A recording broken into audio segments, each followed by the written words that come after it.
जिल्ह्यात मोठ्या प्रमाणावर अवैध दारू वाहतुकीवर स्थानिक गुन्हे अन्वेषण विभागाने धडक कारवाई करत तब्बल 1,64,00,000 रुपयांची गोवा बनावटीची दारू जप्त केली आहे। या कारवाईत दारूसह ट्रक असा एकूण सुमारे 1,80,000 रुपयांचा मुद्देमालही जप्त करण्यात आला।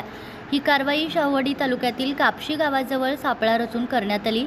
पोलिसांनी मिळालेल्या गुप्त माहितीनुसार संबंधित ट्रक अडवून तपासणी केली असता त्यामध्ये मोठ्या प्रमाणात गोवा बनावटीची दारू आढळून आली। या प्रकरणी ट्रक चालक संतोष बंडू पेटकर आणि वाहन मालक असीम अब्दुल्ला शेख यांच्या विरोधात शाहूवाडी पोलीस ठाण्यात महाराष्ट्र दारूबंदी कायद्यान्वये गुन्हा दाखल करण्यात आला। या धडक कारवाईमुळे अवैध दारू वाहतुकीवर मोठा आळा बसण्याची शक्यता व्यक्त केली जात असून पुढील तपास पोलीस करत आहेत। गोवा राज्यातून कोल्हापूर मार्गे इतर राज्यांमध्ये गोवा बनावटीची दारू मोठ्या प्रमाणावर लपून छपून जात असते।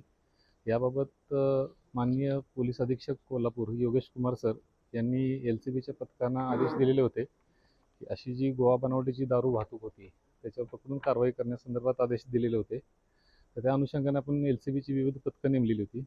त्यापैकी सागर वाघ आणि PSI शेष मोरे यांच्या पथकातील सुरेश पाटील यांना माहिती मिळाली की एक MH 2756 क्रमांकाचा ट्रक हा गोवा बनावटीची दारू घेऊन मलकापूर मार्गे कराड मार्गे मध्य प्रदेश येथे जाणार आहे। ती माहिती मिळाल्यावर आपण या टीमनं सापळा रचला। त्या ट्रकला आपण पकडलं।